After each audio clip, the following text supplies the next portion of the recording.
शरदेन्दुतुषारहारधवला या शुभ्रवस्त्रावृता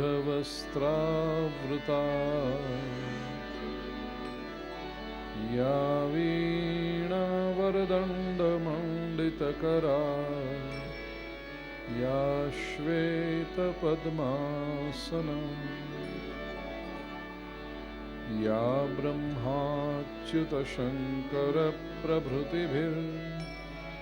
ब्रह्माच्युतशङ्करप्रभृतिभिर्देवैः सदा वन्दिता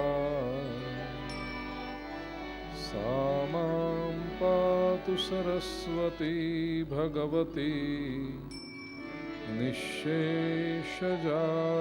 निःशेषजाड्यापहा शुक्लां ब्रह्मविचारसारपरमां आद्यां जगद्व्यापिनी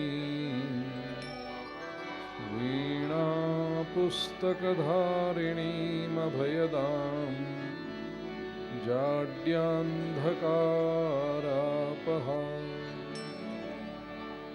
हस्ते स्फाटिकमालिकां विदधतीं पद्मासने संस्थितां वन्दे तां परमेश्वरीं भगवतीं बुद्धिप्रदां शारदाम्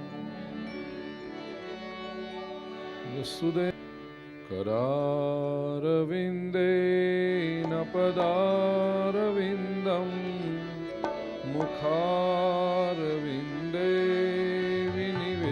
विनिवेशयन्तम् वटस्य पत्रस्य पुटे शयानं बालं मुकुन्दं मनसा स्मरामि श्रीकृष्ण गोविन्द हरे मुरारे हे नाथ नारायण वासुदेव जिह्वे पिबस्वामृतमेतदेव गोविन्द दामोदर माधवेति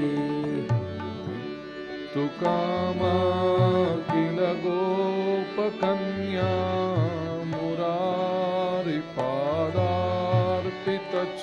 मुरारिपादार्पितचित्तवृत्तिः दध्यादिकं मोहवशादवोचद् गोविन्द दामोदर माधवेति गृहे गृहे गोपवधूकदम्बा सर्वे मिलित्वा समवाप्य योगम् पुण्यानि नामानि पठन्ति नित्यं गोविन्द दामोदर माधवेति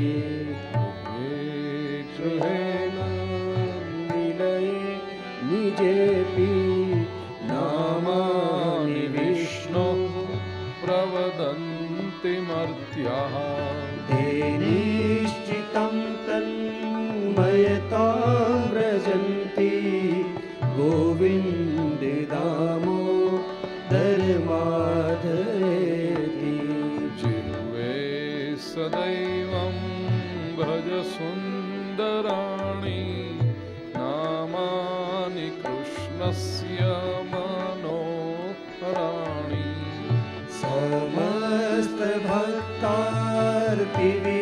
समस्तभक्तार्तिविनाशनानि गोविन्द दामोदर माधवेति सुखावसाने इदमेव सारं दुःखावसाने इदमेव ज्ञेयम् देहावसाने इदमेव जाप्यं गोविन्द दामोदर माधवेति श्रीकृष्ण राधा वर गोकुलेश गो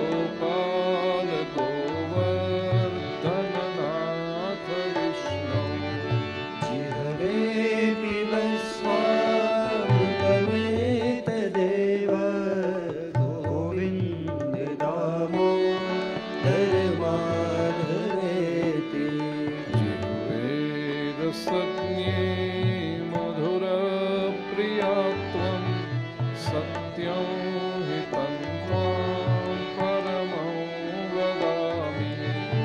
आवर्णयेथा मधुराक्षराणि गोविन्द दामोदर माधवेति।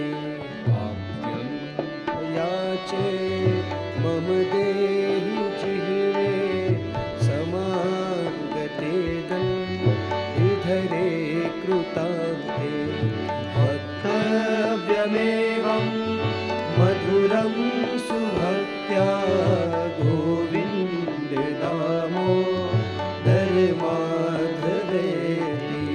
अग्रे कुरूणामथ पाण्डवानां दुःशासनेनाहृतवस्त्रकेशा। कृष्णातनाक्रोशगनन्यनाथा गोविन्द दामोदर माधवेति। विहाय निद्रामरुणोदये च विधाय कृत्यानि च विप्रमुख्यः। वेदावसाने प्रपठन्ति नित्यं गोविन्द दामोदर माधवेति। आत्यन्तिकव्याधिहरञ्जनानां चिकित्सकं वेदविदो वदन्ति। संसारतापत्रयनाशबीजं गोविन्द दामोदर माधवेति। गोपालवंशीधररूपसिन्धो लोकेश नारायण दीनबन्धो। उच्चस्वरे स्वं वद सर्वदैव गोविन्द दामोदर माधवेति। गोविन्द दामोदर माधवेति। गोविन्द दामोदर माधवेति।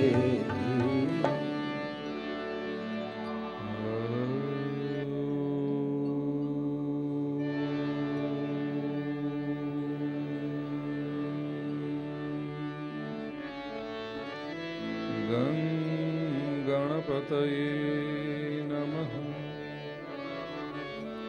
श्री सरस्वत्यै नमः। श्री महालक्ष्म्यै नमः।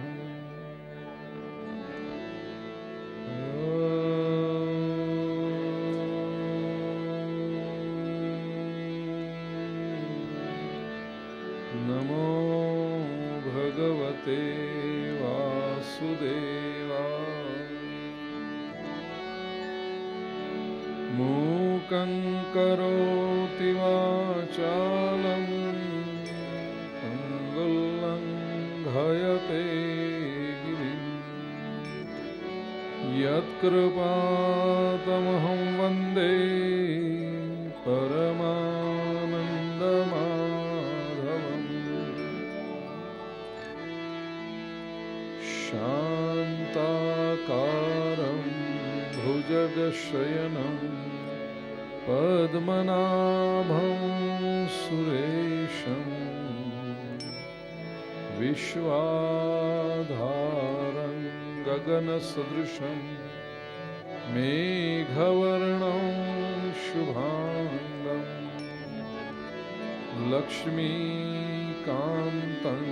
कमलनयनं योगिभिर्ध्यानगम्यं। वन्दे विष्णुं भवभयहरं सर्वलोकैकनाथम्।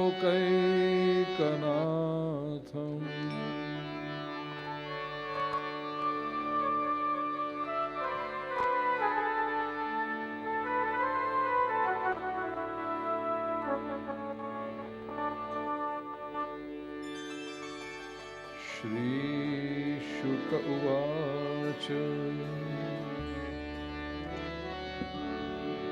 सत्राजितस्वतनया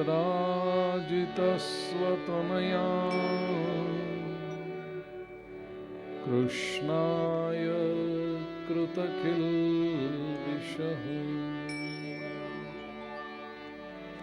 स्यमन्तकेन मणिना स्वयमुद्यम्य दत्तवान्।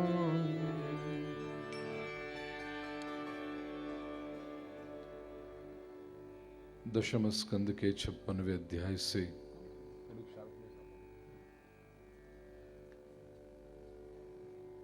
प्रभु के अन्य विवाहों की कथा आगे बढ़ती है।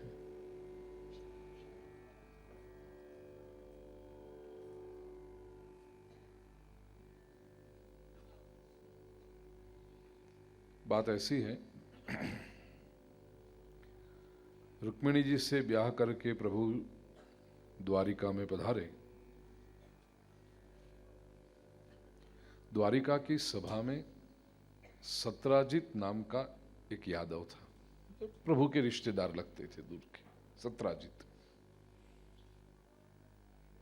सूर्य ने सत्राजित को मित्र भाव से स्यमंतक नाम का एक मणि भेंट किया था। अब यह मणि का प्रभाव ऐसा कि वो जहां पर भी हो वहां कभी अकाल नहीं पड़ता था, अति वर्षा नहीं होती थी, कोई बीमारी नहीं आती थी। इसके उपरांत यह मणि रोज 8 भार, पुराने समय का वजन का नाप है, एक भार का अर्थ होता है 20 तोला, तो 8 भार मतलब 160 तोला सोना, रोज का लगभग 1.25 किलो सोना देता था यह मणि। अब जरा सोचो, जिसके पास रोज का 1.25 किलो सोना आए उसकी संपत्ति कहां पहुंचेगी। और इतनी संपत्ति हो तो वो संपत्ति संभालने की शक्ति भी व्यक्ति के पास होनी चाहिए। श्री कृष्ण को पता था कि सत्राजित के पास ऐसी कोई योग्यता नहीं है। एक बार सभा में प्रभु ने कहा कि सत्राजित जी, आपके पास तो बहुत संपत्ति हो गई, अभी ये मणि राज्य की तिजोरी को दे दीजिए, तो उसके जो लाभ होने हैं वो केवल आपके घर तक सीमित न रहते हुए पूरे राज्य को मिलेंगे। सत्राजित ने सोचा कि राज्य की तिजोरी के बहाने श्री कृष्ण मेरे पास से मणि ले लेना चाहते। सत्राजित ने ना नहीं कही, लेकिन हां भी नहीं कही, और इसकी बॉडी लैंग्वेज से प्रभु को पता चल गया कि इसकी इच्छा नहीं है देने की। तो भगवान ने उस बात को वहीं पर छोड़ दिया। समय बीता, सत्राजित एक बार ये मणि गले में अपने भाई को दिया, प्रसेन को। गले में मणि पहनकर प्रसेन जंगल में शिकार करने के लिए गया। कुछ दिन बीते, लौटा नहीं वो। तो सत्राजित ने आदमियों को भेजा कि जाओ जरा ढूंढो क्या हो रहा है। जंगल में से प्रसेन का डेड बॉडी मिला, और उस डेड बॉडी के ऊपर मणि नहीं था। सत्राजित ने अपनी तरह से सब बातें जोड़ दी, लोगों से कहना शुरू किया कि क्या कहें, कहने जैसा यूं तो कुछ है नहीं, औरों को तो नहीं कह सकते, आप मेरे अपने हो, इसलिए मैं आपसे कहता हूं, आप किसी और से कहना मत। श्री कृष्ण ने मेरे पास मणि मांगा था, मैंने नहीं दिया, देखो इन्होंने क्या किया, मेरे भैया को मरवा डाला और मणि चुरा लिया। प्यारे भाइयों और बहनों, हम जिसको समाज कहते हैं ना, वो सच पूछो तो एक ऐसा गड़बड़ घोटाला है कि इसमें बात एक व्यक्ति को करो तो सबको पता चलती है, और उसमें भी बात के ऊपर लेबल लगाओ कि किसी से कहना मत, तो बहुत जल्दी जल्दी पता चलती है सबको। कर्णोपकर्ण ये बात पहुंची कृष्ण के पास। प्रभु ने अपने नजदीक के जो साथी थे उनको इकट्ठा किया और कहा कि हमारे बारे में द्वारिका में लोग ऐसी चर्चा कर रहे हैं, क्या किया जाए। एक सुझाव ऐसा आया कि छोड़ो, लोगों को चर्चा करनी है तो करने दो, हमें क्या करना है, इग्नोर करो इस बात को। प्रभु ने कहा छोटी मोटी बात होती तो इग्नोर कर देते, लेकिन ये तो सबको इस बात की चर्चा कर रहा है, तो अब इसको इग्नोर नहीं कर सकते, कुछ उपाय करना पड़ेगा इसके लिए। भाव चिड़चिड़ा सा हो जाता है, छोटी छोटी बातों में आप गुस्सा करने लगते हो, संवेदनशील भी हो, गुस्सा तो कर दिया, फिर लगता है अरे मैंने क्यों गुस्सा किया, नहीं करना चाहिए था इतना। ये सारी समस्याएं, ये सारी उलझन मानसिक रूप से, और समस्या अगर बढ़ती जाए, रात रात भर महीनों महीनों तक नींद ना आए तो अनिद्रा, इंसोमिया लागू हो जाए, चिंता की वजह से psychosomatic disorders, acidity, constipation, migraine, ये सारी बीमारियों के शिकार बने हों। यदि भगवान श्री कृष्ण पर और श्रीमद् भागवत पर श्रद्धा है, इस मंत्र का अनुष्ठान करना, आपकी सारी समस्याएं दूर हो जाएगी। अनुष्ठान कैसे करें यह भी बता दूं। पूरे दिन भर के कामकाज से निवृत्त होकर केवल सोना बाकी बचा है, you just have to sleep, अब वो स्थिति हो सके तो स्नान कर लो, वरना हाथ पैर धो के स्वच्छ कपड़े, मतलब सोते समय पहनने के स्वच्छ कपड़े पहनकर प्रभु के सामने घी का दिया, अगरबत्ती प्रज्वलित करो और इस मंत्र की एक माला जपो। उसके बाद मौन धारण करके केवल इसी मंत्र का रटन चलता रहे, स्मरण चलता रहे मन में, ऐसे सो जाइए। अखंड 6 महीने तक ये अनुष्ठान करोगे, दुनिया में कई ऐसे दृष्टांत हैं, कई ऐसे लोगों का अनुभव है। नींद की 2-2, 3-3 गोलियां लेने के बाद मुश्किल से 4 घंटे सोने वाले लोग यह अनुष्ठान करने के बाद बिना गोली से 7-7 घंटे सोते हैं और उनके जीवन की समस्याएं भी दूर हुई। बड़ा महत्वपूर्ण अनुष्ठान, एक एक चरण में बोलूंगा, मेरे बाद में आप लोग 58वें पन्ने पर 40वां श्लोक। पवन जी, आपके पास पुस्तक नहीं आई? कौन देता था पुस्तक, कौन बांटता था? ये हमारे बंबई वाले शाहजी कहते हैं ना, आपको क्या कहेंगे? शाहजी कहेंगे ना। हमारे, हमें ध्यान रखना पड़ेगा ना, भले 7 बजे आए हो कल, आज तो टाइम पे आ गए। पुस्तक यदि हो तो इनको दे दो भाई। 58वें पन्ने पर 40वां श्लोक, एक एक चरण बोलें। कृष्णाय वासुदेवाय, कृष्णाय वासुदेवाय, कृष्णाय वासुदेवाय, कृष्णाय वासुदेवाय, हरये परमात्मने, हरये परमात्मने, प्रणतः क्लेशनाशाय, प्रणतः क्लेशनाशाय, प्रणतः क्लेशनाशाय, प्रणतः क्लेशनाशाय, गोविंदाय नमो नमः, गोविंदाय नमो नमः। कृष्ण को, वासुदेव को, हरि को, परमात्मा को, और प्रणतः क्लेशनाशाय, जिनको प्रणाम करने से, जिनकी शरण में जाने से मन के क्लेश नष्ट होते हैं, ऐसे गोविंद को नमो नमः बारंबार प्रणाम है, बारंबार नमस्कार। हरि अनंत, हरि कथा अनंता, प्रभु स्वयं अनंत हैं, प्रभु की कथा भी अनंत है। लेकिन जब तक सुदामा जी की कथा न कहें, श्रीमद् भागवत को विराम की ओर तो क्या, अल्प विराम की ओर भी नहीं ले जा सकते। लोग ऐसा मानते हैं कि सुदामा जी की कथा ये मित्र को मदद करने की कथा है।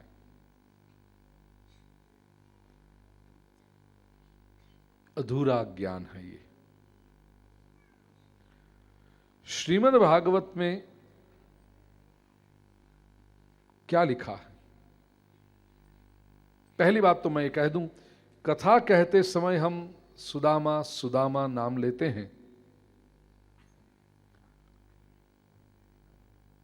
श्रीमद् भागवत में सुदामा नाम नहीं है लेकिन जगह चिट्ठी आई है कि भीड़ बहुत है, आगे करना है, बाहर बहुत। श्री शुक उवाच कृष्णस्यासीत् सखा कश्चित् ब्राह्मणो ब्रह्मवित्तमः विरक्त इंद्रियार्थेषु प्रशांतात्मा जितेन्द्रियः।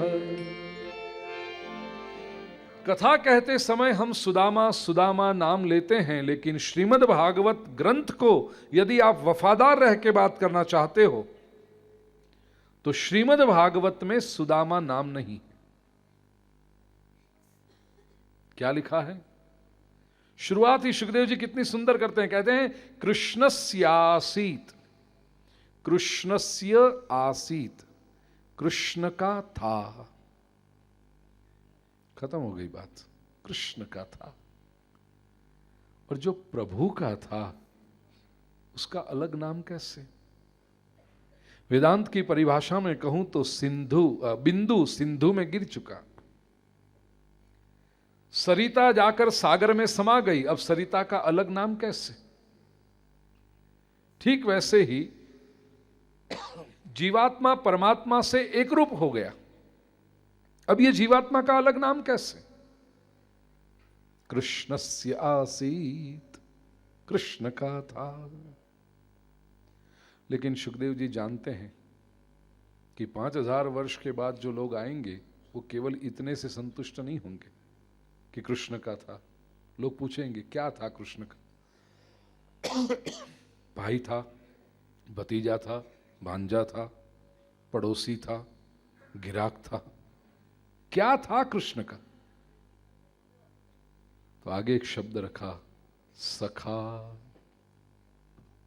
सखा था, मित्र था। और सखा भी किसको कहते हैं?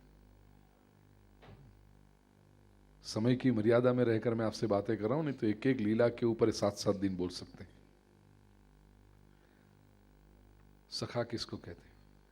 केवल ताली मिली, कहीं मिल गए एयरपोर्ट पर या बस स्टैंड पर या कहीं पार्टी में हा हो गया सखा?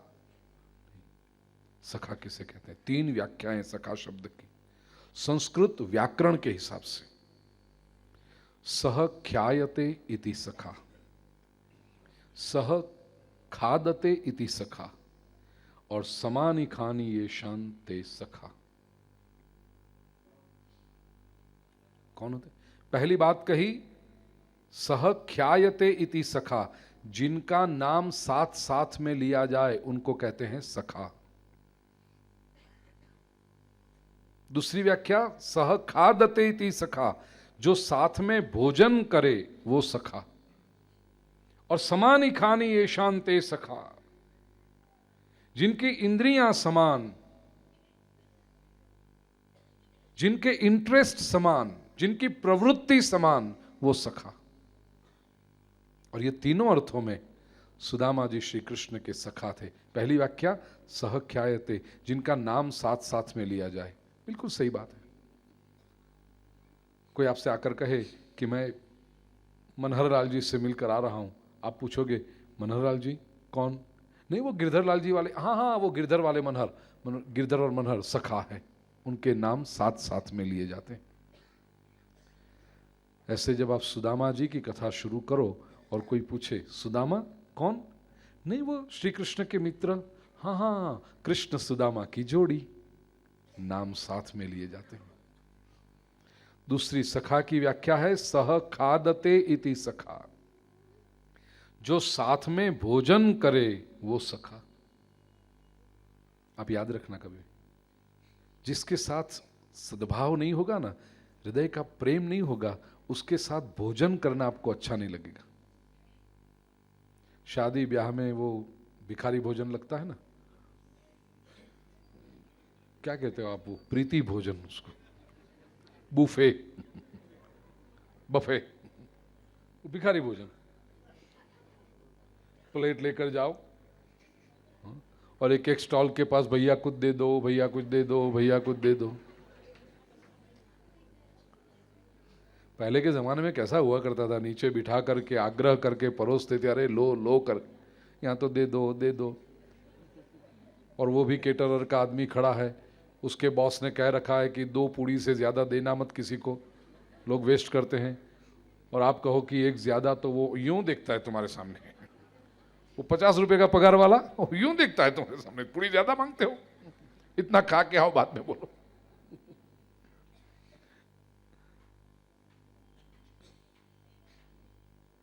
प्लेट भरने आप गए हो, उसमें से कोई पीछे से आकर कहता, अरे राधे राधे, अच्छा हो गया आप मिल गए, वाह वाह वाह, चलो चलो आज तो हम साथ में भोजन करेंगे।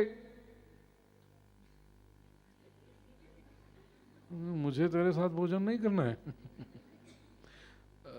नहीं, बात क्या है जी कि राधे राधे, बात यह है कि 3 लोग मेरी प्रतीक्षा करते वहां बैठे हैं, मैं तो केवल ये प्लेट में थोड़े पकोड़े लेने आया था, अच्छा हुआ आप मिले, चलो फिर से मिलेंगे 10 साल के बाद, दिखना मत 10 साल तक फिर से। यदि कोई व्यक्ति आपको पसंद नहीं है तो आप उसके साथ भोजन नहीं करोगे, और जिसके साथ प्रेम है, जिसके साथ हृदय का संबंध है, उसको सामने से कहोगे, क्यों भाई बात क्या है, कब बुलाते हो लिट्टी खाने के लिए। लिट्टी ना पवन जी, क्या था वो कल, लिट्टी ना।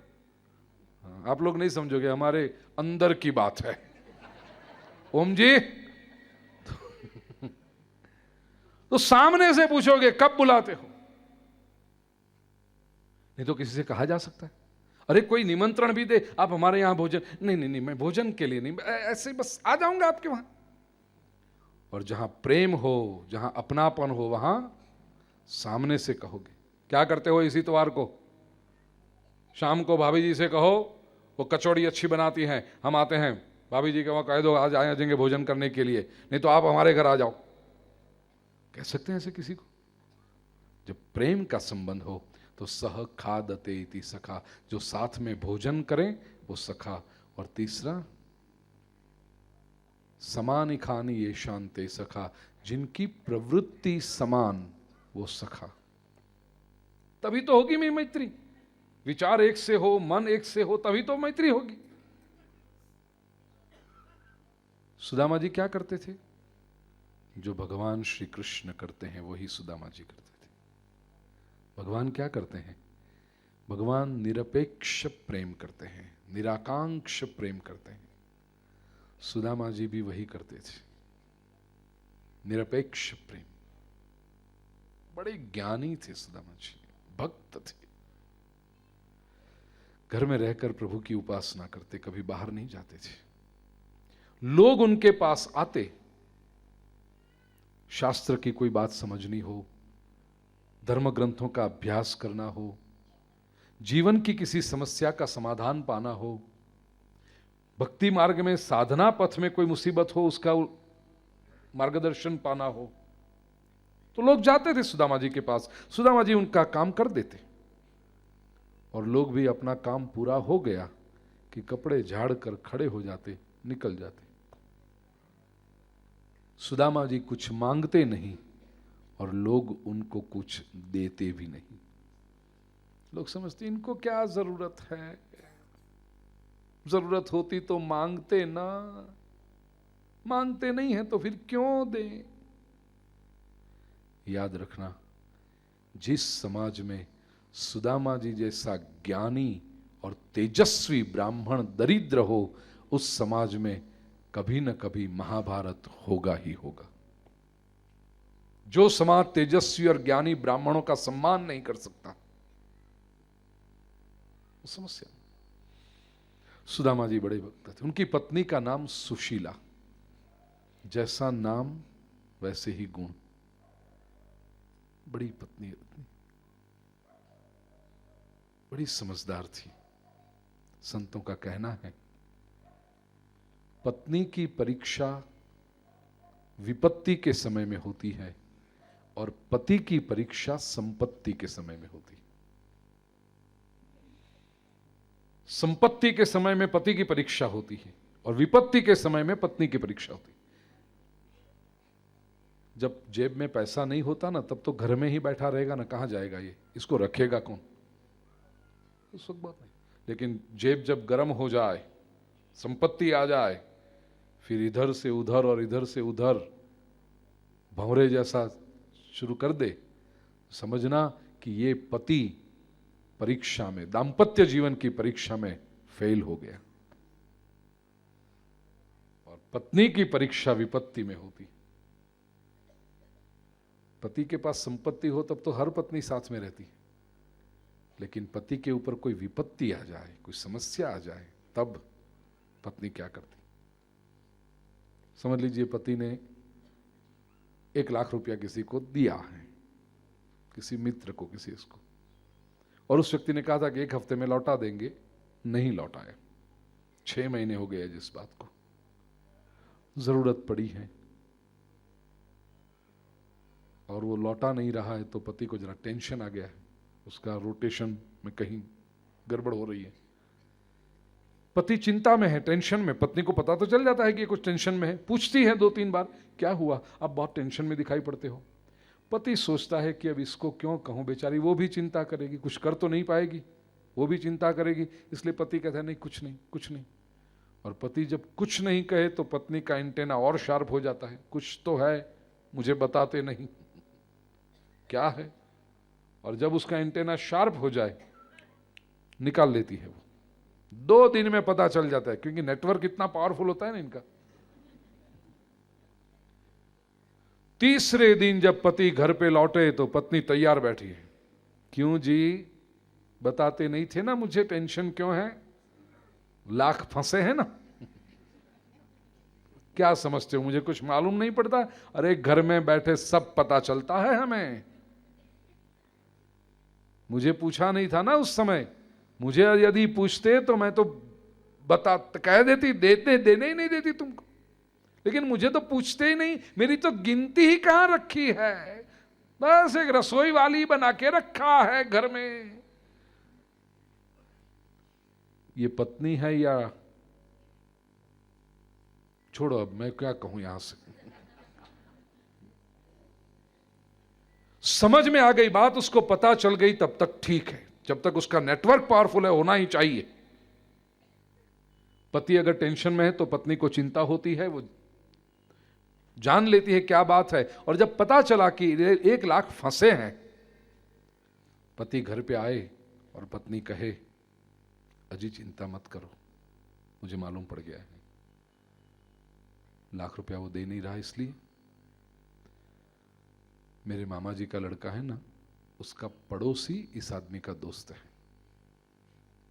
मैंने जरा बात कर ली है, वो अभी मुश्किल में है, तो उसने वादा किया है कि 1 लाख एक साथ में तो नहीं देगा, लेकिन 20-25 करके 2-3 महीने में पूरा कर देगा।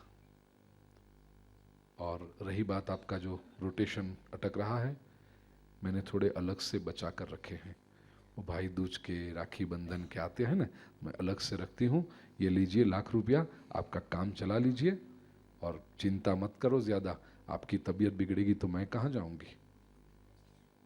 इसे कहते हैं पत्नी, विपत्ति के समय में जो बिल्कुल पति के साथ में खड़ी, चिंता मत करो, मैं हूं साथ में आपके, चट्टान की तरह खड़ी रहूंगी, चाहे पूरी दुनिया आपका विरोध करे, मुझे पता है कि आप सही हो, मैं आपके साथ में हूं।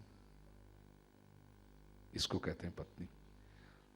पति की परीक्षा संपत्ति में होती है, पत्नी की परीक्षा विपत्ति में होती है। सुशीला जी इतनी संस्कारी हैं, सुदामा जी की बहुत सेवा करती हैं,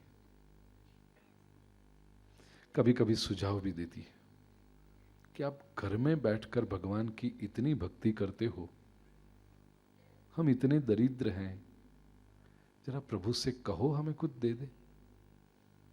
सुदामा जी कहते हैं, मैंने कभी प्रभु से मांगा नहीं और मैं मांगूंगा भी नहीं। इतना कह दिया। दलील नहीं करती थी सुशीला जी। ये सबसे बड़ा संस्कार उसका ये है कि वो दलील नहीं करती थी। आज के ज़माने में तो बड़ी मुश्किल है ऐसी पत्नी मिलना कि आर्गुमेंट न करे। वहां बात को सुशीला जी छोड़ देती थी। फिर बस 15-20 दिन के बाद फिर से कभी ऐसी बात चली तो सुशीला जी कहती थी कि आप तो कहते थे कृष्ण आपके मित्र हैं। सुदामा जी कहते हैं हाँ, एक गुरु के शिष्य हैं हम, साथ में पढ़े थे, तो मित्र से तो मदद मांगी जा सकती है ना। सुदामा जी ने कहा नहीं, मैंने दुनिया में कभी किसी के सामने हाथ फैलाया भी नहीं और फैलाऊंगा भी नहीं। सुशीला जी उस बात को वहीं पे छोड़ देती। वापस कभी 15-20 दिन के बाद सुशीला जी सुझाव देती, आप घर में बैठकर प्रभु की इतनी भक्ति करते हो, वे भगवान स्वयं द्वारिकाधीश के स्वरूप में इस भूतल पर विराजमान हैं, हजारों लोग उनका दर्शन करने के लिए जाते हैं, आपको इच्छा नहीं होती प्रभु का दर्शन करने जाएं? हाँ, ये तूने बड़ी अच्छी बात कही। अयम ही परमो लाभ उत्तम श्लोक दर्शनम। ये तो बहुत बड़ा लाभ मिलेगा, मुझे परमात्मा के दर्शन होंगे, मैं अवश्य जाऊंगा प्रभु के दर्शन के लिए। सुशीला जी ने सोचा हाँ, जा तो रहे हैं ना, फिर सामने तो द्वारिकाधीश हैं, वो सब समझ जाएंगे, बिना मांगे समझ जाएंगे वो। सुदामा जी निकले घर से बाहर, पत्नी को एकदम याद आया, अजी ठहरिए ठहरिए, क्या हुआ? पत्नी बड़ी संस्कारित थी, उसे पता था राजा के पास जाओ, गुरु के पास जाओ, भगवान के पास जाओ तो खाली हाथ नहीं जाया जा सकता, कुछ भेंट लेकर जाना पड़ता है। घर में तो कुछ था नहीं, क्या भेंट दे प्रभु के लिए? सुशीला जी पड़ोस की महिलाओं के पास कुछ मांगने के लिए निकली। पड़ोस की महिलाओं को आश्चर्य होता है, ये तेजस्वी ब्राह्मण का परिवार है, 7-7 दिन तक घर में चूल्हा नहीं जलता, भूखे रहते हैं, फिर भी कभी मांगने के लिए नहीं आए, आज ये सुशीला मांगने के लिए आई है। सुशीला जी कहती है मैं अपने लिए नहीं मांग रही, मेरे पतिदेव श्री ठाकुर जी के दर्शन के लिए जाते हैं, प्रभु के पास खाली हाथ जाया नहीं जाता, हमारे पास कुछ भी नहीं, अभी आप कुछ दे दीजिए, हमारे पास जब आएगा ना तो हम आपको लौटा देंगे। पड़ोस की महिलाओं ने कहा, अरे बहना, ये तो हमारा सद्भाग्य है कि तेरे पतिदेव के बहाने हमारी कुछ संपत्ति ठाकुर जी की सेवा में पहुंच रही है, तुम्हें जो चाहिए वो ले जाओ, हमें कुछ भी वापस नहीं चाहिए। जिसने जिंदगी में कभी मांगा न हो उसको मांगना आता भी नहीं है। सुशीला जी क्या लेकर आई? 4 मुट्ठी चिवड़ा, तंदुल, बांधने के लिए कपड़ा चाहिए। अब 4 मुट्ठी चिवड़ा बांधने के लिए इतना सा कपड़ा तो बहुत हो गया ना, इतना सा कपड़ा भी सुदामा जी के घर में नहीं है।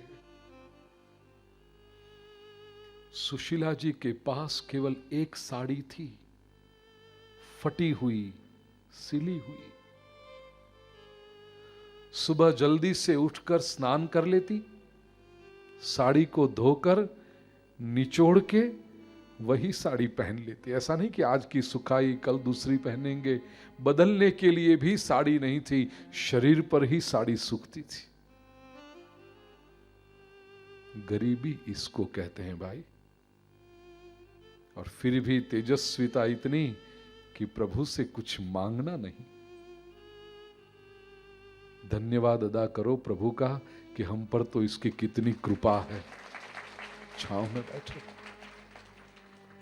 छोटे छोटे चींथड़े लिए हैं, सी करके इतना सा कपड़ा बनाया, अंदर 4 मुट्ठी तंदूल रखे, सुदामा जी की कमर पर वो गठरी बांधी और कहा, इसे ले जाकर के द्वारिकाधीश को देना। करके सुदामा जी चले। पत्नी को फिर से याद आया, अजी सुनो, क्या है ये गठरी? सीधे जाकर श्री कृष्ण के हाथ में ही देना, मार्ग में कहीं खोलना मत इसे। सुदामा जी हैं भाई, मार्ग में ये गठरी खोलकर बैठे हों, कोई गरीब आए, कोई भूखा आदमी आए तो उसको दे देंगे चिवड़ा, फिर द्वारिकाधीश तक क्या पहुंचेगा? पत्नी है ना, पति का स्वभाव जानती है कि चिवड़ा भले उधार है लेकिन हमारे ये बड़े उदार हैं, द्वारिकाधीश तक क्या पहुंचेगा? मार्ग में कहीं खोलना मत। हाँ, नहीं खोलूंगा। 7 दिन और 7 रात्रि की यात्रा करके सुदामा जी द्वारिका पहुंचे। बड़े बड़े महल दिखाई पड़े। लोगों से पूछते हैं, भैया यहां श्री कृष्ण का महल कौन सा है? सबने बताया, अरे जो श्रेष्ठ महल दिखाई पड़े वो श्री कृष्ण का है। सुदामा जी कहते, मुझे तो सब कोई श्रेष्ठ ही दिखाई पड़ते हैं। रुक्मिणी जी के महल के पास में श्री कृष्ण का महल था। जैसे ही भीतर प्रवेश करने गए, द्वारपाल ने रोक दिया है। ए, कहां जाना है? मुझे श्री कृष्ण से मिलना। ऐसे नहीं मिलते। ऐसे तो तुम्हारे जैसे बेचारे गरीब ब्राह्मण बहुत चले आते हैं यहां पर, लेकिन कोई चिंता मत करो, अभी आ ही गए हो ना। हमारी रुक्मिणी जी बड़ी दयालु हैं। उनके महल के नीचे वहां अन्न क्षेत्र चलता है, जाओ वहां जाके खाना खा लो। सुदामा जी कहते हैं, मैं खाना खाने नहीं आया हूं। वो तो सब ऐसा ही कहते हैं, लेकिन बेचारे गरीब ब्राह्मण बहुत आते रहते हैं। हमारी रुक्मिणी जी बड़ी दयालु है, सब ब्राह्मणों को दान करती है, सबको ये करती है। जाओ, तुम्हारे जैसे बेचारे गरीब ब्राह्मण वहां घूमते होंगे, तुम मिल जाएंगे वहां। मैं यहां खाने के लिए नहीं आया हूं। सब ऐसा ही कहते हैं, लेकिन देखो ना, तुम्हारी धोती फटी हुई है। अब वहां जाओ, तुम जाओगे तो भोजन भी मिलेगा। फिर वहां पर हमारी रुक्मिणी जी है ना, बेचारे गरीब ब्राह्मणों के लिए बड़ी व्यवस्था की है। तुम्हें नई धोती मिल जाएगी, नया वस्त्र मिल जाएगा, ऊपर से दक्षिणा भी मिल जाएगी। जाओ वहां पर। जीवन में पहली बार सुदामा को अपनी गरीबी का संकोच हो। मैं क्यों आया यहां पर? ये आदमी मेरी बात मानने को तैयार नहीं है। मैं उसे कहता हूं कि मैं मांगने के लिए नहीं आया। वो केवल मेरे बाहरी दिखावे को देख रहा। आज यदि मैं रेशमी पीतांबर पहनकर, रेशमी उपवस्त्र धारण करके, गले में मोतियन की माला हो और बड़े से रथ से उतरता, तो यही चौकीदार मुझे झुक झुक कर सलाम करता।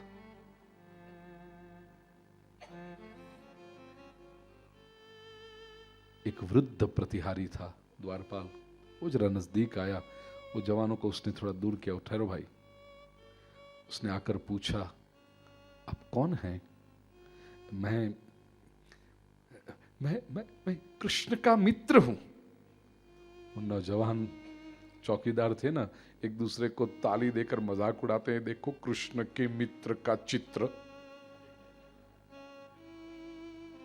पैर की बोटी से मत्थे की चोटी तक देखा, मुट्ठी भर हड्डी का शरीर, खुले पैर, धूल धूल है, घुटनों तक लगता है बड़ी दूर से चल के आ रहा है। कमर में फटी सी धोती पहनी है, पेट और पीठ एक हो गए हैं, कंधे पर जनेऊ है तो लगता है कि ब्राह्मण है। लेकिन चेहरे पर जो दृष्टि पड़ी, ललाट पर और आंखों में जो तेज देखा, वो वृद्ध द्वारपाल समझ गया ये ब्राह्मण गरीब है लेकिन लालची नहीं है, तेजस्वी ब्राह्मण है ये।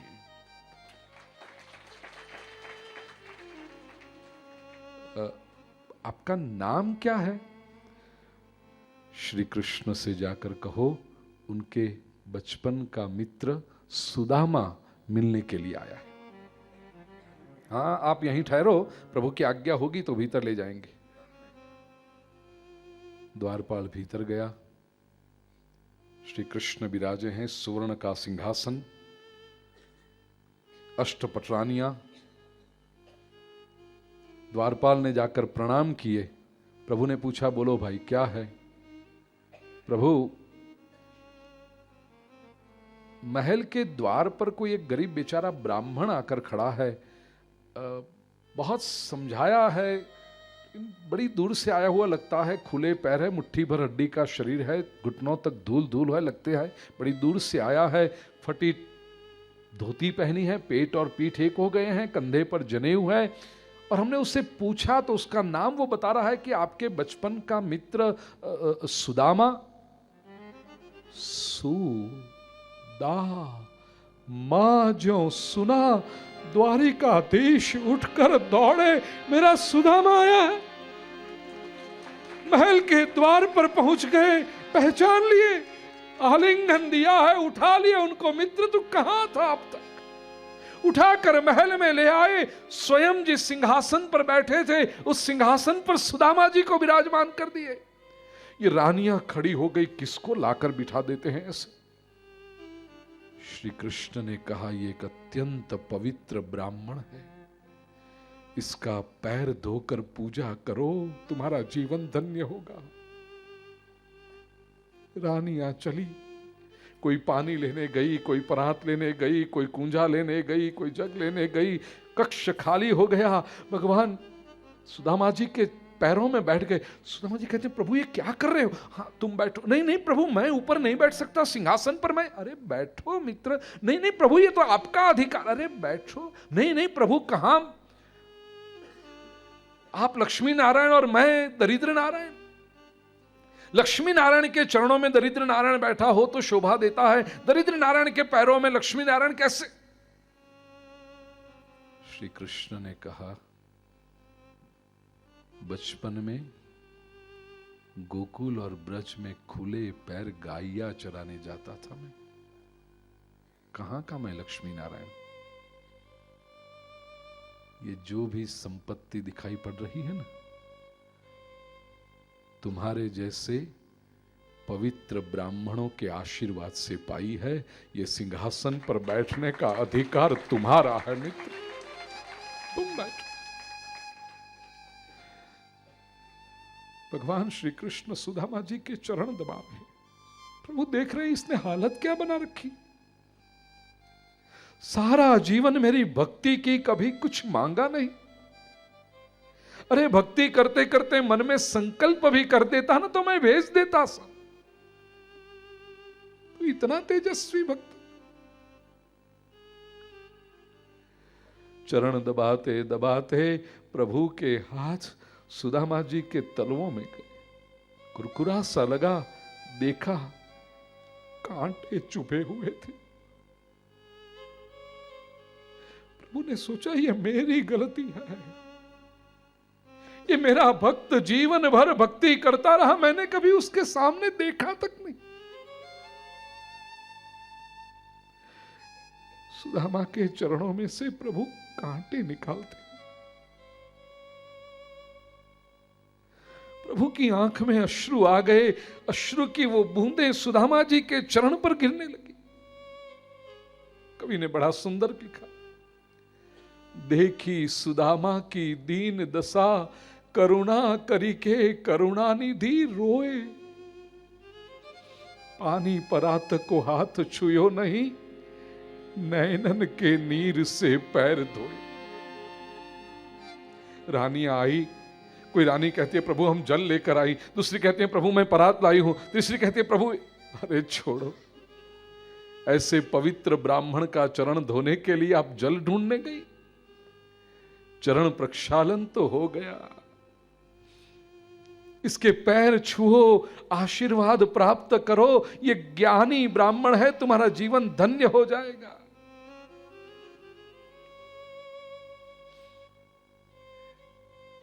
एक के बाद एक रानी सुदामा जी के चरण स्पर्श करती है, पैर छूती है।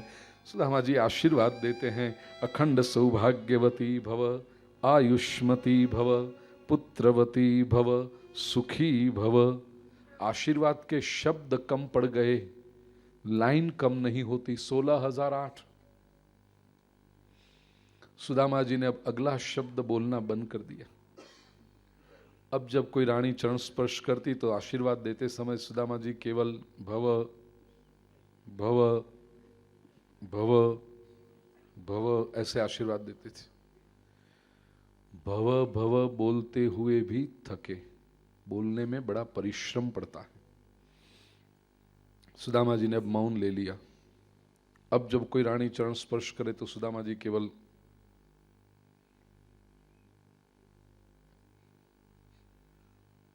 ये हाथ भी दुखने लगा। आज शाम को 5 से 5:30 आधे घंटे बैठकर सब लोग ये करना, हाथ भी दुखने लगा। हाथ ले लिया। अब जब कोई रानी चरण स्पर्श करती है तो सुदामा जी श्री कृष्ण खड़े खड़े देख रहे हैं कि अब इसका सर बचा है, ये दुखेगा तो क्या करेगा। प्रभु आगे आए, कहा मित्र अभी तो मेरा परिवार चल रहा है और तुम थक गए। अरे द्वारिका के नगरवासियों को पता चलेगा कि महल में कोई ज्ञानी पवित्र ब्राह्मण पधारे हैं और भगवान ने आग्रह रखा है कि इस ब्राह्मण के आशीर्वाद यदि ले लो तो तुम्हारा जीवन धन्य हो जाएगा। तो द्वारिका के नगरवासी कहेंगे हम भी तो भगवान के परिवार के ही हैं ना, हम कहां पर आए हैं, चलो हम भी आशीर्वाद ले लें ऐसे पवित्र ब्राह्मण के, हमारा भी जीवन धन्य हो जाए। पूरी द्वारिका नगरी उमड़ पड़ेगी। 7 दिन के लिए तुम आए हो, सर ऊंचा नीचा करते ही तुम्हारे 7 दिन पूरे हो जाएंगे। मित्र, लाइन को रुकाकर प्रभु ने कहा मित्र इन सभी के प्रतिनिधि के रूप में मैं तुम्हारे चरण स्पर्श करता हूं, तुम मुझे आशीर्वाद दे दो, सभी को मिल जाएंगे। द्वारिकाधीश सुदामा जी के चरणों में झुक पड़े। महल के द्वारपाल, प्रतिहारी, सेवक देखते हैं ये दृश्य। सारी दुनिया द्वारिकाधीश के चरण छूती है, भगवान के चरण स्पर्श करती है और स्वयं भगवान इस ब्राह्मण के चरण स्पर्श कर रहे हैं। कौन है ये? श्री कृष्ण सुदामा जी के पास में विराजे। पूछा ब्याह व्याह कुछ किया कि फक्कड़ गिरधारी हूं? सुदामा जी कहते नहीं, ब्याह तो किया है। मेरी भाभी कैसी मिली है? तीखी तीखी हैं या मीठी मीठी हैं? सुशीला जी का स्मरण हुआ। सुदामा जी फिर से गदगदित हो उठी। कान्हा, ये आज मैं तेरे पास में बैठा हूं ना, मेरी वजह से नहीं, मेरी सुशीला की वजह से। मैं तो तेरे पास आता ही नहीं था। पता नहीं मेरे दिमाग में क्या भूसा भर गया था। मैं समझता था मैं कहां कोई बुरा काम करता हूं, मैं तो घर में बैठे जो सो करता हूं अच्छा ही करता हूं, मुझे क्या जरूरत है बाहर जाने की, मैं क्यों जाऊं किसी के पास। मेरी सुशीला मुझे बार बार कहती रही तुम जाओ, तुम प्रभु के पास जाओ। कान्हा, जीवन में और कुछ नहीं पाया, पत्नी बड़ी संस्कारी पाई। मैं उसे कुछ भी नहीं दे सकता हूं, लेकिन वो मुझे किसी बात की कमी नहीं लाने देती। बहुत सेवा करती है मेरी। कन्हैया ने कहा भाभी की प्रशंसा ही करते रहोगे या उन्होंने मेरे लिए जो भेजा है वो दोगे भी? हाँ। गठरी पर हाथ गया, लेकिन मन में विचार आया, ये सुवर्णमयी द्वारिका जिसकी हो, इतनी संपत्ति जिसके पास हो, उसको भेंट में चिवड़ा देते हैं। किसी भी व्यक्ति को आप भेंट दो तो उसका जो समाज में स्थान हो, स्टेटस हो, उसके अनुरूप होनी चाहिए ना भेंट। अब भेंट तो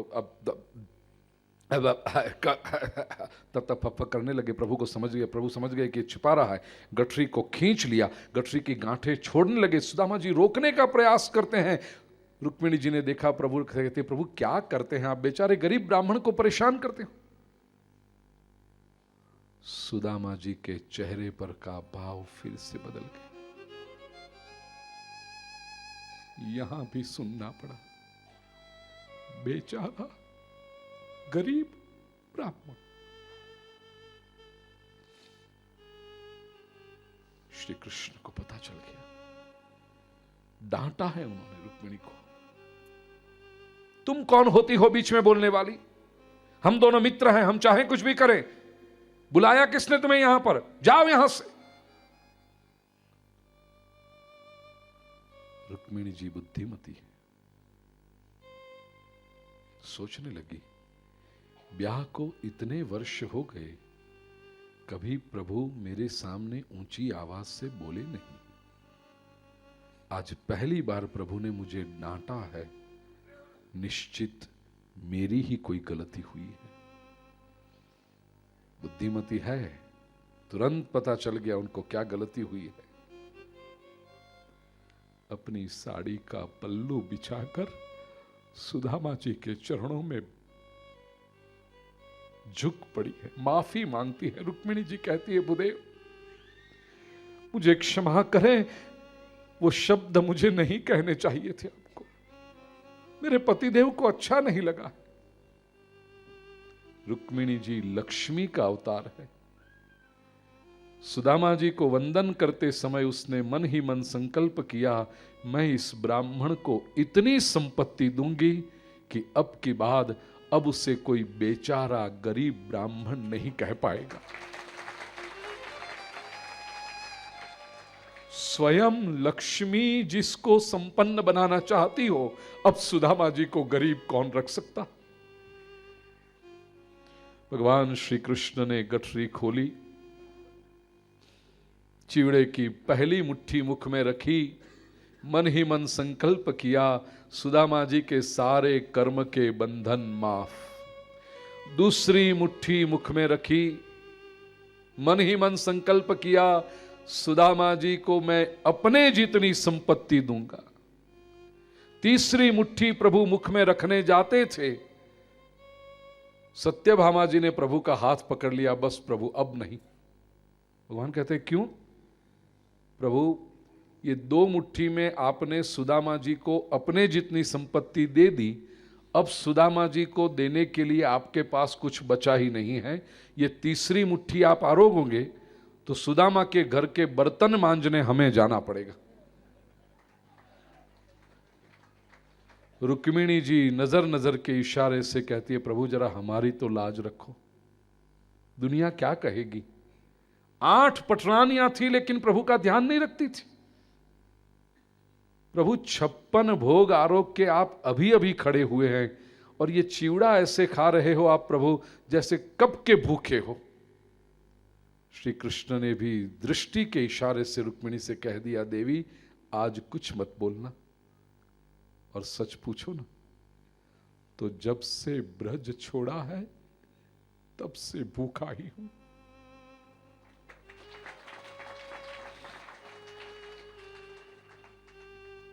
छोटा था, नैया चराने जाता था, मेरी यशोदा मैया ऐसा चिवड़ा हमें कपड़े में बांध कर देती थी। दोपहर के समय हम सब मित्र किसी पेड़ के नीचे बैठकर वो चिवड़ा खाते। मां यशोदा के हाथ से बने हुए उस सूखे चिवड़े में भी इतनी मिठास थी, वो मिठास तो मुझे द्वारिका के 56 भोग में भी कभी नहीं मिली। आज ये ब्राह्मण जो चिवड़ा लेकर आया है ना, उसमें मुझे वो मिठास आ रही है। इस ब्राह्मण ने मुझे मेरी मां का स्मरण करा दिया, मैं उसे क्या न दूं।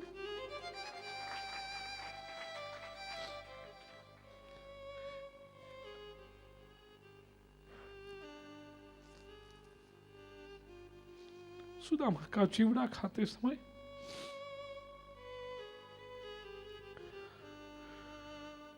प्रभु एक श्लोक कहते, पत्रम पुष्पम फलं तोयम यो में भक्त्या प्रयच्छति तदहम भक्त्युपहृतम अश्नामि प्रयतात्मना।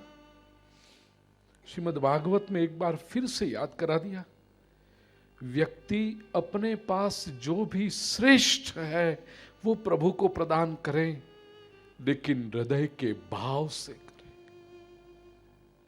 क्या देते हो उस पर प्रभु की दृष्टि नहीं है, आपके हृदय में भावना कौन सी है उस पर प्रभु की दृष्टि होती है। प्रभु किसी चीज के भूखे नहीं है, प्रभु हृदय की भावना के भूखे।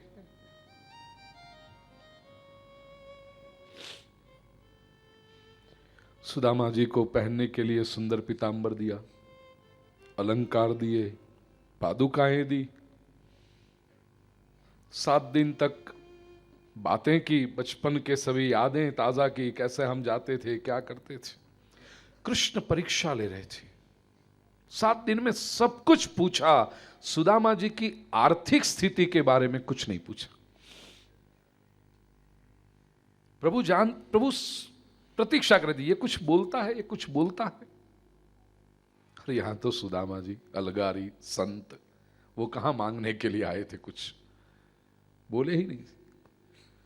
7वें दिन प्रभु ने परीक्षा थोड़ी और कठिन कर दी।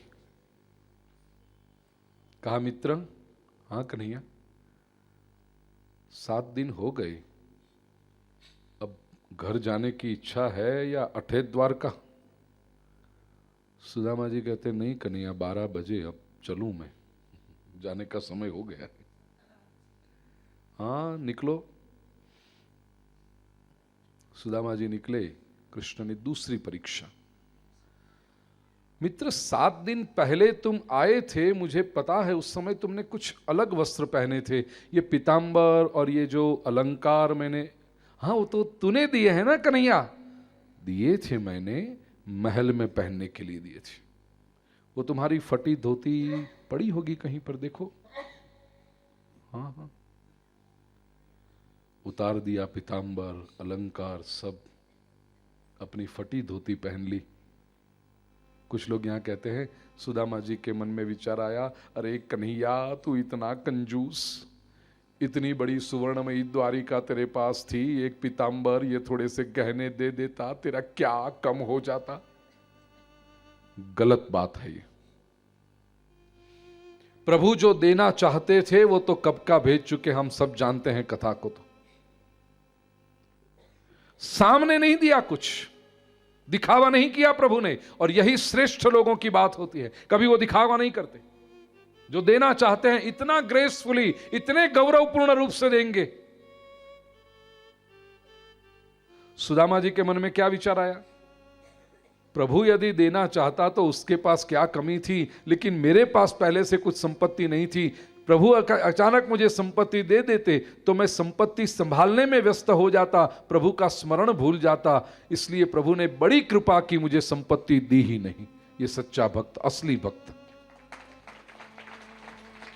संपत्ति मिले तब तो सभी को लगता है कि प्रभु की कृपा है, संपत्ति न मिले तब प्रभु की कृपा लगे, वो असली भक्त है। मां लड्डू दे ना, चॉकलेट दे तो बेटे को बड़ी अच्छी लगती है ना, mamma mamma you are so sweet, chocolate दे रही है मम्मी। लेकिन होमवर्क नहीं किया, या तो कोई शरारत की, बहुत समझाया लेकिन माना नहीं, तो फिर मम्मी जरा चपाक करे, तब कहे, मम्मा आई डोंट लाइक यू, तुम अच्छी नहीं हो, डैडी से कहूंगी दूसरी मम्मी ले आए। योग्य नहीं है। चॉकलेट देने वाली मम्मा भी प्रेम करती है, और चांटा लगाने वाली मम्मी भी प्रेम, मम्मी के चांटे में भी जिसको प्रेम दिखाई पड़े वो मम्मी को असल रूप में समझा। दुख में भी जिसको भगवान की कृपा दिखाई पड़े, समझना ये प्रभु के साथ असली संबंध है भक्त का। चले सुदामा जी, एक और परीक्षा प्रभु ने की। मित्र, ये पादुका जो तुमने पहन रखी है, हाँ तुमने दी थी ना कन्हैया? दी थी हमारे महल में, ये जो मार्बल लगे होते हैं ना, वो उस वक्त चाहिए। अब तुम तो गांव में जा रहे हो, तुम्हारे धूल वाले रास्ते गांव के, वहां पर ये पादुका की क्या जरूरत है, उतार दो। सुदामा जी ने तो उतार दी। रुक्मिणी जी फिर से सहन नहीं कर पाती, प्रभु आइए आप क्या कर रहे हैं? 7 दिन पहले ही आपका मित्र आया था, खुले पांव आया था, उसके पैर में कांटे चुभे थे, वो निकालते समय प्रभु आपकी आंख में अश्रु आ गए थे। पादुका तो लेकर जाने दीजिए इससे। श्री कृष्ण ने कहा, देवी मैं जानता हूं मैं क्या कर रहा हूं। हां प्रभु, लेकिन आपकी लीला हमारी समझ में नहीं आती, क्यों करते हैं आप ये? श्री कृष्ण ने कहा, बचपन में जब मैं खुले पैर ब्रज में चला, मेरे चरण के स्पर्श से गोकुल और ब्रज की रज पवित्र हो गई, जो आने वाले हजारों वर्षों तक लाखों लोगों के जीवन को पवित्र करेगी। लेकिन अब मैं द्वारिका में आ गया हूं और द्वारिका में संपत्ति आ गई है। रुक्मिणी, ये संपत्ति का बुरा असर हमारी आने वाली पीढ़ियों पर होगा। दुनिया भर में हुआ। अब देखना, एक पीढ़ी ऐसी होती है जिसने मेहनत की है, दिन रात मेहनत की, पसीना बहाया है। यह पीढ़ी को एक एक पैसे का मूल्य पता होता है। उसके बाद एक दूसरी पीढ़ी आती है जिसने अपने पिताजी को मेहनत करते हुए देखा है और 17-18 साल की उम्र से ही कंधे से कंधा लगाकर जुड़ गए पिताजी के साथ मेहनत करने के लिए। इस पीढ़ी को भी संपत्ति का मूल्य पता होता है। लेकिन तीसरी और विशेष करके जो चौथी पीढ़ी आती है, जिसने मेहनत की ही नहीं, वो सीधी एयर कंडीशन ऑफिस में ही जाके बैठते हैं। उस पीढ़ी पर संपत्ति का बुरा असर तुरंत होता है और वह वहां से फिर अधपतन शुरू होता है। देखना, समाज में दिखाई पड़ेगा आपको, तीसरी या चौथी पीढ़ी सब उड़ाना शुरू कर देती है। फिर श्री कृष्ण कहते हैं, ऐसा मेरी जनरेशन में भी होगा। दुनिया मुझे भगवान बनाकर पूजा करेगी, लेकिन मेरे ही परिवार के लोग मेरी बात को नहीं मानेंगे। देवी, इसलिए मैं चाहता हूं कि ये ज्ञानी, ये पवित्र ब्राह्मण मेरी द्वारिका में से खुले पैर जाए, उसके चरण से मेरी द्वारिका की रज पवित्र हो, जो मेरी आने वाली पीढ़ियों को संभाले। 5000 वर्ष पहले भगवान श्री कृष्ण ने रुक्मिणी जी से जो बात कही है, प्यारे भाइयों और बहनों, आज के युग में हमें बहुत समझने जैसी। आपके गांव में, आपके परिवार में, आपके समाज में विद्वान ज्ञानी ब्राह्मणों की आना जाना, संतों का आना जाना रखना, अच्छे विचार निरंतर मिलते रहे, ये रखना। इससे हमारी आने वाली पीढ़ियां सुधर जाएगी, धर्म और मूल्य श्रद्धा टिकेगी। नहीं तो जिस समय में हम जी रहे हैं, पाश्चात्य, वेस्टर्नाइजेशन, मॉडर्नाइजेशन, इतना आक्रमण है कि लोग धर्म को या ग्रंथ को या शास्त्र को तो पुरानी बातें कह के उड़ा देते, लेकिन इसमें जो रहस्य छिपा है, ये हमारी आने वाली पीढ़ियों तक पहुंचना चाहिए। 7 दिन और 7 रात्रि की यात्रा करके सुदामा जी अपने गांव में पहुंचे। 3 मंजिला हवेली बन गई थी प्रभु ने। सुदामा जी तो चौंक गई है, मेरी झोंपड़ी कहाँ गई है? द्वारिका में बड़े बड़े महल देखे तो मुझे तो आदत पड़ गई है, सब महल ही दिखाई पड़ते हैं अब, मेरी झोंपड़ी कहाँ गई? पहली मंजिल की बालकनी में से सुशीला जी ने कहा, जी सुनते हो, अपनी ही है, आ जाओ। सुदामा जी जो प्रवेश करने गए, सुशीला जी झट से उतरकर द्वार पे आ गई, ठहरो ठहरो, नए घर में आपका स्वागत करना है। टीका लगाया, हार पहनाया, सुदामा जी की आरती उतार रही हैं। सुदामा जी वो देख ही रहे हैं सुशीला जी को, ऐसी सुंदर साड़ी, सुंदर गहने, सुंदर वो बाल, अंदर सब वो फिक्स किया हुआ। हाँ, इधर उधर जहां पर जगह थी वहां सब वो सिक्के लगाते हैं ना, रंग रंगीन, क्या कहते हैं बरखा उसको बेटा, वो हाँ टैटू, वो सब तो सुदामा जी तो देखते रह गए, तू मेरी सुशीला ही है ना? हाँ हाँ, मैं आपकी सुशीला ही हूं। तो ये सब कैसे बदल गया? ये वो सब बाद में बताती हूं, अभी तो ऐसा समझो कि ये द्वारिकाधीश की कृपा है, बस भगवान की कृपा है। चलो आओ, जाओ। घर में आए सुदामा जी, लिखा है कि परमात्मा ने जो संपत्ति दी, वह सुदामा जी ने प्रभु का प्रसाद समझकर, इत्थम व्यवसितो बुद्ध्या भक्तोतीव जनार्दने, विषयान जाययात्यक्षन बुभुजे नाति लंपट, अति लंपट न होते हुए प्रभु की प्रसादी समझकर ये संपत्ति का उपयोग किया है सुदामा जी ने।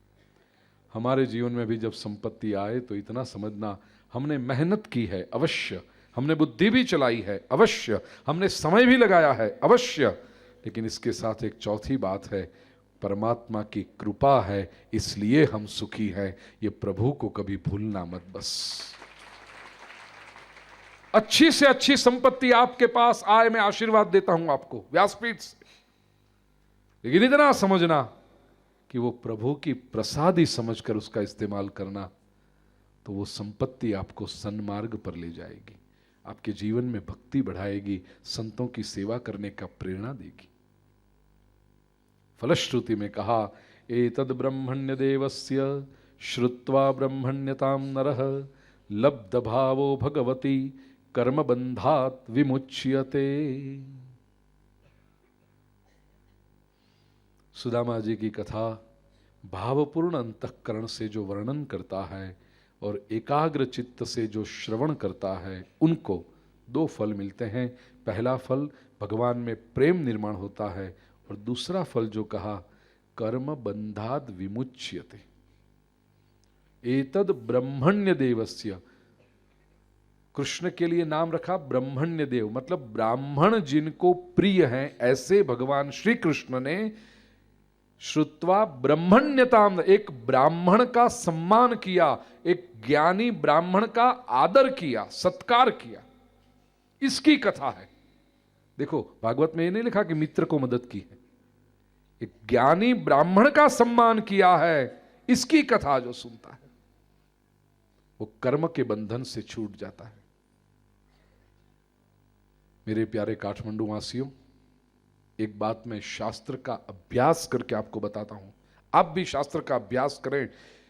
एक बात स्पष्ट लिखी है कि एक कर्म जो हमने कर लिया, फिर उसका फल भुगतना ही पड़ता है। कर्म के बंधन से कोई छूट नहीं सकता। केवल एक रास्ता श्रीमद् भागवत में दिखाया है, बाकी कहीं पर यह रास्ता नहीं है।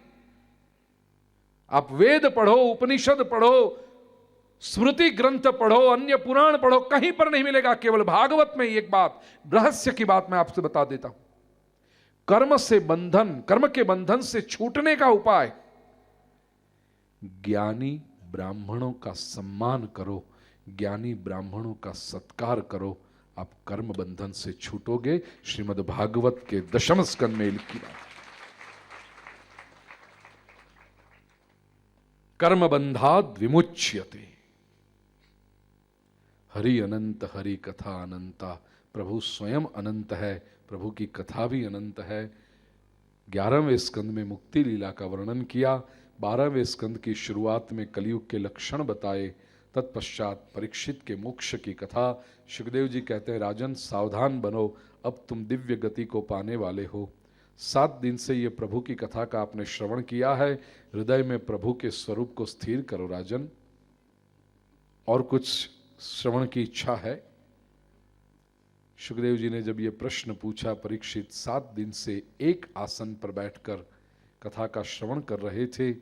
विनम्र भाव से आकर सुखदेव जी के चरणों में झुक गए, वंदन किए, कहा, गुरुदेव आपने मुझे परम ज्ञान का दान किया है, आपने मुझे मानो भगवान ही दे दिए, अब मुझे कोई इच्छा नहीं रही। तक्षक नाग तो क्या, स्वयं यमराज मेरे सामने आकर खड़े रहे, मैं डरने वाला नहीं हूं, क्योंकि मृत्यु ये मेरी शरीर की होगी, मैं शरीर नहीं हूं। अब मुझे पता चल गया है, मैं आत्मा हूं, आत्मा अजर है, अमर है, नित्य है, शाश्वत है, सनातन है, अहम ब्रह्म। ऐसा कह के परीक्षित जी ध्यानावस्था में बैठे, पवित्र हृदय हुआ था, प्रभु का स्थान स्थिर किया हृदय में। योग मार्ग से एक एक इंद्रिय के द्वार को बंद करते करते ब्रह्मरंध्र से प्राण को महाप्राण में विलीन कर दिए। तक्षक नाग ने आकर जो काटा वो तो परीक्षित का पंचभौतिक देह था, परीक्षित की आत्मा तो कब की परमात्मा के साथ तद्रूप हो चुकी थी। फिर भी परीक्षित की वो तक्षक के विष का असर ऐसा कि परीक्षित का देह देखते ही देखते भस्मीभूत हो गया। देवों ने, ऋषियों ने पुष्पवृष्टि की, जय जयकार किया है। धन्य हो राजन परीक्षित, जय हो सुखदेव जी महाराज की जय। 12वें स्कंद के अंत में हुंडी है। सुत जी वर्णन करते हैं, अत्र संकीर्तित साक्षात सर्व पाप हरो हरि नारायणो ऋषिकेशो भगवान सात्वताम पति ही। हे संतों, पिछले 7 दिनों से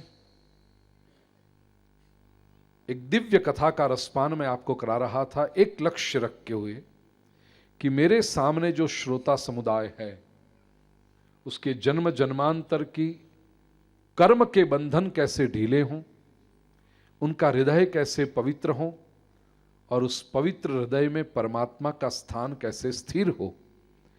उनकी बरसों बरसों की अंधश्रद्धा, गलत रूढ़ियां, गलत परंपराएं जो शास्त्र से दूर गए हैं, वो सारा कूड़ा करकट कैसे साफ हो और उनका जीवन कैसे पवित्र हो, ये एकमात्र लक्ष्य रखते हुए कथा का वर्णन किया है।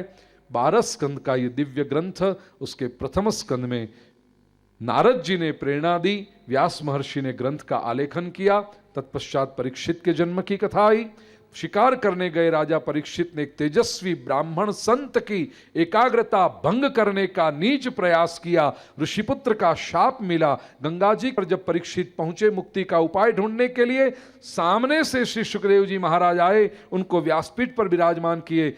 स्थान लेकर परीक्षित ने पूछा, गुरुदेव मेरे पास 7 दिन है, मुझे मुक्ति चाहिए, कैसे मिल सकती है।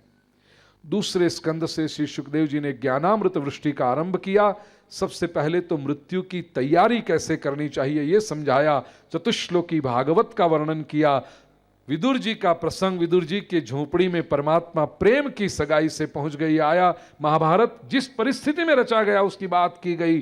तत्पश्चात मनुष्य शत्रुपा की तपस्या, कश्यप और दीति के गर्भ के वो 2 राक्षस बने, वो कथा सुनाई।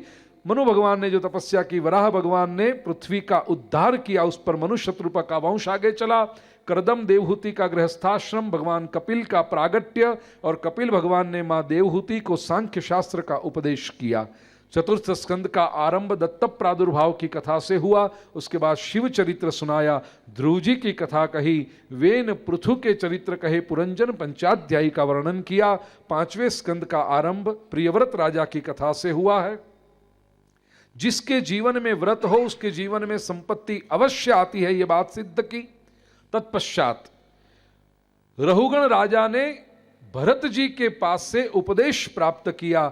28 प्रकार के नरकों का वर्णन 6ठे स्कंद के आरंभ में परीक्षित ने पूछा, गुरुदेव ये 28 प्रकार के नरकों में जाना न पड़े इसलिए क्या करना चाहिए। सुखदेव जी ने 2 उपाय बताए, एक प्रायश्चित्त पछतावा और दूसरा विमर्शनम ज्ञान।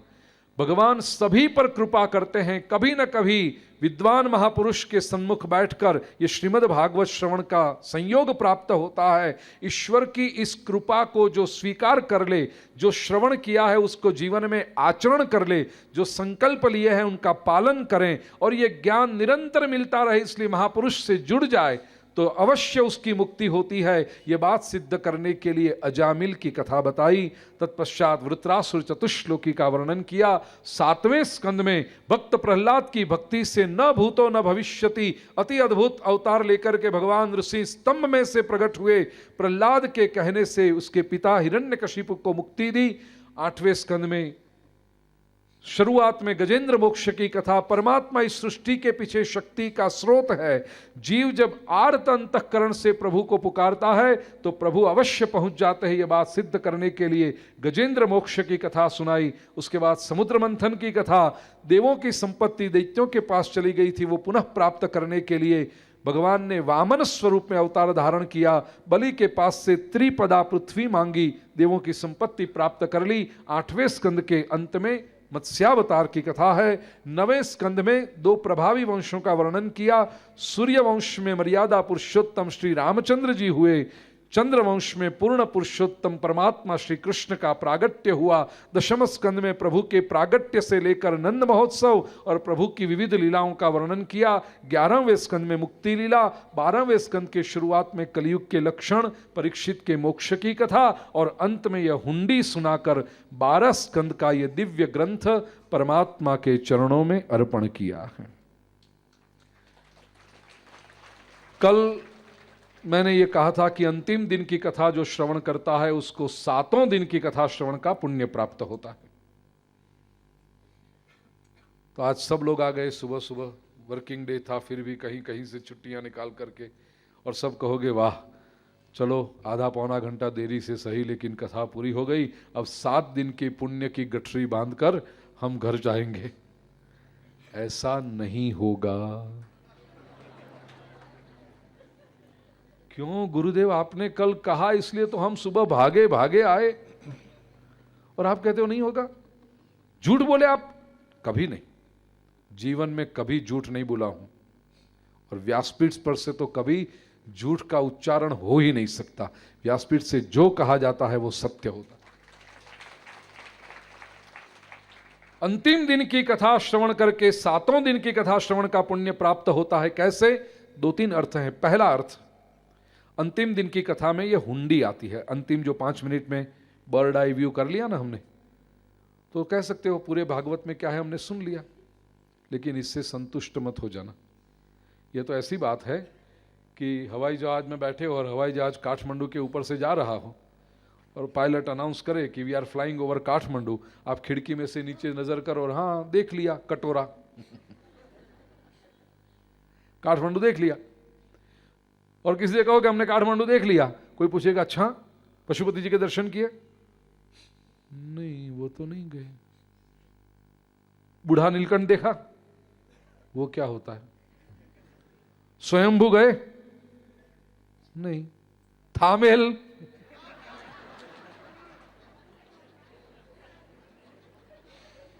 पता नहीं वो क्या होता है। तो फिर आपने काठमांडू देखा ही क्या? उसके लिए तो 7 दिन रहना पड़े, एक एक जगह पे जाके दर्शन करो, तब पता चले कि भगवान पशुपतिनाथ के दर्शन का आनंद क्या है, स्वयंभूनाथ क्या, ये सब रहना पड़े ना वहां। ऐसे अंतिम दिन की कथा सुन लोगे तो कह सकते हो कि भाई हाँ हमें पता है भागवत में क्या है, लेकिन कोई पूछे कि चतुश्लोकी भागवत क्या है, वो तो पता नहीं। 7 दिन की कथा सुननी पड़े उसके लिए। तो अंतिम दिन की कथा का श्रवण करके यदि संकल्प हो जाए कि इतनी सुंदर कथा है, ये कथा मैं पूरी की पूरी सुनना चाहता हूं, संकल्प करोगे तो कार्य का आरंभ होगा। हमारे शास्त्र में कहा कि किसी भी कार्य का आरंभ संकल्प से होता है। दूसरी बात, केवल सुनकर रुक मत जाना, संकल्प करना कि ये ग्रंथ मुझे पढ़ना है। अब स्वयं भागवत पढ़ो, रोज 1 पन्ना 2 पन्ना जितना आपको अनुकूल हो। पढ़ने की यदि अनुकूलता न हो तो सुनो, रोज आधा घंटा। अभी तो कितना विज्ञान बढ़ गया है, सीडी डीवीडी का कितना मिलता है, रोज आधा घंटा 1 घंटा सुनते रहो, बार बार। जितनी बार सुनोगे उसका अलग अलग अलग अलग पुण्य और अलग अलग अर्थ मिलते रहेगा। तीसरी बात जो महत्वपूर्ण है, कुछ व्यक्तियों को लगता है इतनी सुंदर कथा है, ये कथा मुझे तो पूरी की पूरी सुननी है, लेकिन मैं जिनको अपना समझता हूं, मेरा परिवार, मेरे रिश्तेदार, मेरे गांव वाले, मेरे शहर वाले, उनको भी यह ज्ञान मिलना चाहिए, उनको भी पता चलना चाहिए कि भागवत में कितने सुंदर वर्णन आते हैं, भागवत कथा है क्या असल में। मेरे पूरे शहर वालों को मुझे सुनाना है, मेरे संबंधियों को, मेरे रिश्तेदारों को मुझे सुनाना है। संकल्प यदि कर लोगे, शास्त्र कहता है कार्य की शुरुआत संकल्प से होती है। देखो पूजा करने बैठो तो पंडित जी कहते हैं ना पहले संकल्प करो, संकल्प ना होगा तो कार्य ही नहीं होगा। कल रात को 7 बजे यहां से निकलते समय आपने संकल्प किया कि आज 9 बजे आ जाना है, तो आज 9 बजे यहां आने के लिए घर से आप 8:30 बजे निकले होंगे, लेकिन शास्त्र की दृष्टि से आपका कार्य कल रात के 7 बजे से शुरू हो गया, क्योंकि कल यदि आप संकल्प न करते तो आज 8:30 बजे घर से निकलते ही नहीं।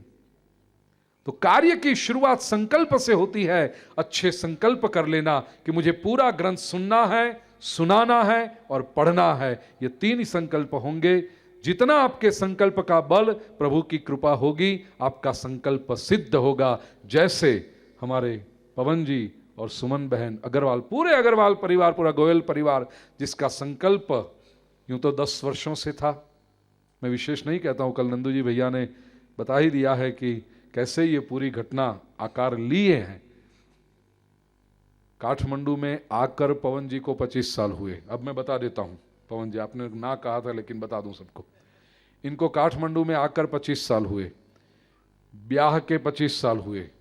तो ये सारी सिल्वर जुबिली, पूरी चांदी चांदी चांदी ही है उनकी। तो सिल्वर जुबिली का सेलिब्रेशन पितरों के लिए तो है ही, परिवार पर प्रभु के और पितरों के आशीर्वाद की वृष्टि हो इसलिए तो है ही, लेकिन करेंगे। और ये पार्टी बार्टी मुझे पता नहीं, बच्चों ने कुछ तय किया है, मानते नहीं थे इसलिए मुझे पवन जी ने बताया। लेकिन वो पार्टी शार्टी में तो 100-150 लोग जाएंगे, सभी को ये लाभ मिले, इतने हजारों लोगों को, इसलिए उन्होंने ये भगवत कथा का आयोजन किया कि हमारी जो भगवान ने शक्ति दी है, चाहते तो और किसी भी तरह से खर्चा कर सकते थे, दिखावा कर सकते थे, नाच नखरे का तमाशा कर सकते थे, वो सब न करते हुए प्रभु की भक्ति के लिए, भगवान के धन्यवाद अदा करने के लिए ऐसा उन्होंने आयोजन किया। ईश्वर से प्रार्थना करूं कि प्रभु की कृपा हमारे पवन जी पर, सुमन जी पर, पूरे परिवार, हमारे बरखा, मुदित और पूरा समग्र परिवार, मां जी से लेकर के छोटे से छोटा जो बालक घर में होगा, पूरे परिवार पर प्रभु की कृपा, पितरों के आशीर्वाद, संतों की कृपा और आप सभी का स्नेह निरंतर बरसता रहे। ऐसे सत्कर्म बार बार होते रहे। प्रभु उनको और सभी को ऐसी शक्ति दे, सन्मति दे, और यही सद्भावना के साथ हृदय के आशीर्वाद देते हुए आप सभी के अंतरात्मा में विराजे परमात्मा को प्रणाम करते हुए ये दिव्य ग्रंथ विराम की ओर, विराम तो नहीं होता, सत्संग कभी पूरा होता ही नहीं, अल्प विराम रखते हैं, कॉमा, फिर प्रभु की कृपा होगी, फिर ये सत्संग आगे बढ़ेगा धारा के रूप में। अंत में 4 बातें महत्वपूर्ण हैं। 2 मिनट के लिए हम मौन रखकर शांति से बैठेंगे। 7 दिन तक जो विचार हमने सुने हैं हमारे चित्त में उसे स्थिर होने देंगे, और ये बिल्कुल शांत अंतःकरण से अपने अपने इष्ट देव को प्रार्थना करेंगे कि जो भी दिव्य हेतु से ये सत्कर्म का आयोजन हुआ है वो दिव्य हेतु परिपूर्ण हो, पूरे अग्रवाल परिवार पर, पूरे गोयल परिवार पर ईश्वर की कृपा बरसे। हम सब प्रार्थना करेंगे, प्रार्थना में बड़ी शक्ति होती है। उसके बाद नियम ऐसा है, प्रारंभ में, मध्य में और अंत में मंगलाचरण होना चाहिए।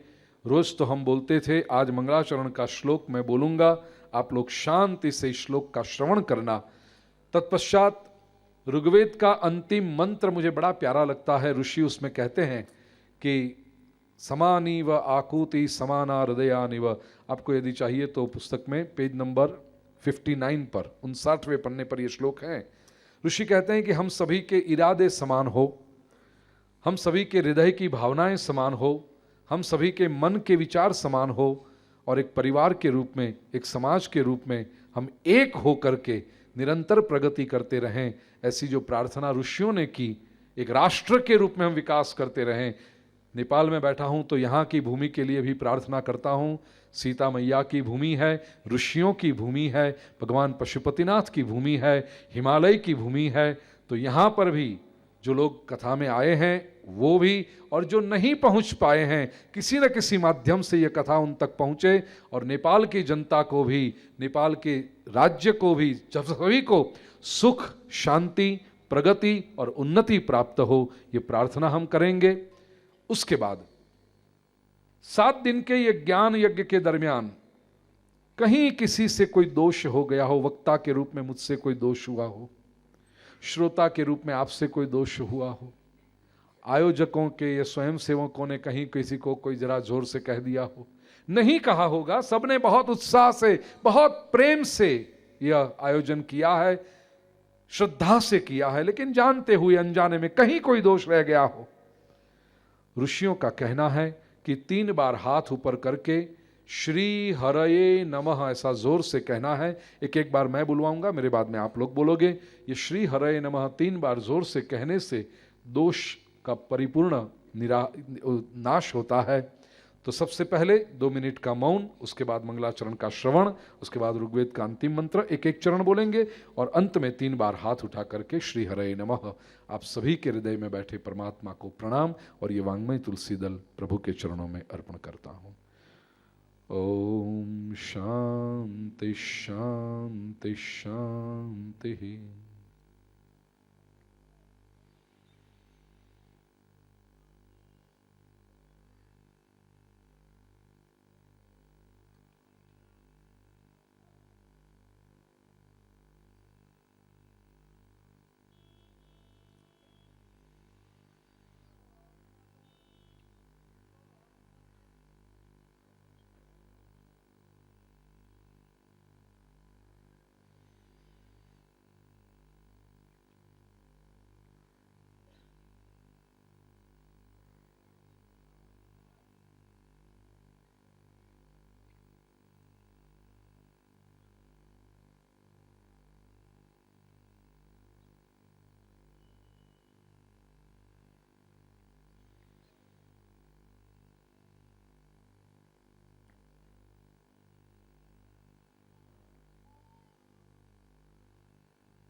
शांति शांति शांति।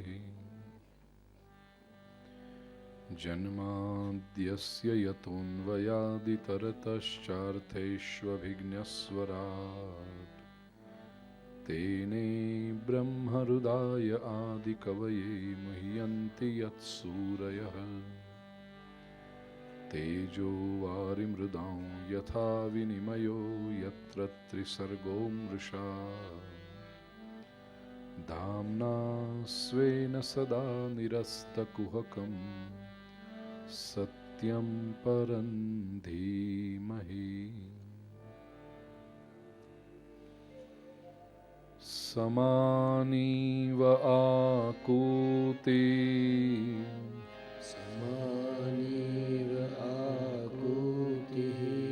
समाना हृदयानिवः समानामृदयानिवः समानमस्तु वो मनः समानमस्तु मनः यथा वः सुसहासति यथा वः सुसहासति। श्री हरये नमः। श्री हरये नमः। श्री हरये नमः। श्री हरये नमः। श्री हरये नमः। श्री हरये नमः। सर्वेत्र सुखिनः सन्तु सर्वे सन्तु निरामयाः सर्वे भद्राणि पश्यन्तु मा कश्चित् दुःखमाप्नुयात्। अच्युतं केशवं श्रीरामनारायणं कृष्णदामोदरं श्रीवासुदेवं हरिं श्रीधरं माधवं श्रीगोपिकावल्लभं जानकीनायकं श्रीरामचन्द्रं भजे।